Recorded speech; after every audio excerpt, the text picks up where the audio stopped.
আসসালামু আলাইকুম। ওয়েলকাম করছি দি ইমরান শো থেকে। অন্যান্য ধর্মাবলম্বীরা যারা শুনছেন তাদের প্রতি আন্তরিক কৃতজ্ঞতা। আজকে শ্রীলঙ্কার সাথে ওয়ানডে দলের দল ঘোষণা করা হয়েছে। সেখানে লিটন কুমার দাসকে সুযোগ দেওয়ার ব্যাপারে অনেক আলোচনা সমালোচনা হচ্ছে।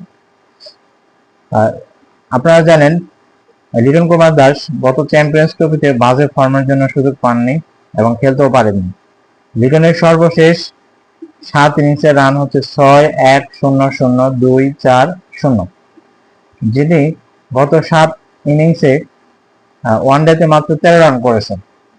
এই 13 রান করেই তিনি শ্রীলঙ্কার সাথে ওয়ানডে দলের সুযোগ পেয়ে গেলেন, যেখানে বাংলাদেশ ওয়ানডে দলের বর্তমান অধিনায়ক এবং এর আগের অধিনায়ক নাজমুল হোসেন শান্ত দুজনেই নুরুল হাসান সোহানকে রেডি হতে বলেছেন, প্রস্তুতি নিতে বলেছেন তাকে ওয়ানডে খেলার জন্য। কিন্তু বাংলাদেশের ক্রিকেট বোর্ডের নির্বাচকেরা নুরুল হাসান সোহানকে না নিয়ে লিটন কুমার দাসকে ওয়ানডে দলে নিয়েছেন এবং কোন যুক্তিতে নিলেন তার কোনো ব্যাখ্যা নেই।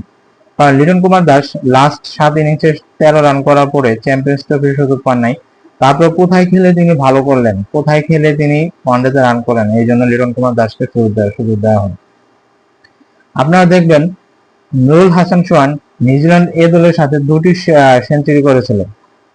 তারপরে নিউজিল্যান্ডের সাথে 2টি সেঞ্চুরি ছাড়াও তিনি 11 ইনিংসে ঘরোয়া লিগে 522 রান করার পরেও ওয়ানডে দলের সুযোগ পেলেন।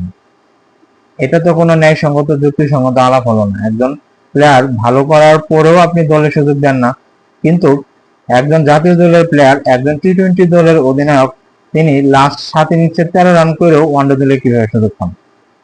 এখন নির্বাচকরা চায়ের দোকানে বসে চা খেতে বসে দল নির্বাচন করে নাকি কোনো চিন্তা ভাবনা করে দল নির্বাচন করে, এটা আসলে আমার বোধগম্য না। কারণ লিটন কুমার দাসের কোনো ফর্মই নাই অনেকদিন ধরে, যেটা প্রমাণ হিসেবে তার লাস্ট 7 ইনিংস বিবেচনা করলেই বোঝা যাবে। আর লিটন কুমার দাস এই কি করে এই দলের সুযোগ পেলেন, নির্বাচকরা কি চিন্তা করে তাকে দলের সুযোগ দিলেন, এটাই এখন দেখার বিষয়। কারণ নুরুল হাসান সোহান দলে নিলে আমার মনে হয় অনেক ভালো হতো, অনেক অ্যাটাকিং হতো, উইকেট কিপিং ভালো হতো। নির্বাচকরা যদিও নুরুল হাসান সোহানকে তাদের যুক্তি হিসেবে দেখিয়েছে যে দলে অনেক উইকেট কিপিং ব্যাটসম্যান আছে, এই জন্য নুরুল হাসান সোহানকে নেওয়া হয়নি। তাহলে এই টেস্ট দলে যে 4 জন উইকেট কিপিং ব্যাটসম্যান খেলতেছে তাদেরকে কিভাবে খেলাচ্ছেন? যেমন মুশফিকুর রহিম, জাকের আলী অনেক, লিটন কুমার দাস এবং আনামুল হক। যদিও মুশফিকুর রহিম টেস্টে উইকেট কিপিং করে না, আনামুল হকও কিন্তু একজন উইকেট কিপিং ব্যাটসম্যান, জাকের আলীও তো wicket keeping batsman, Liton Kumar দাসের টেস্টে উইকেট কিপিং করতেই আসছিল। তাহলে কিভাবে 4 জন উইকেট কিপিং ব্যাটসম্যান টেস্ট সুযোগ দিলাম?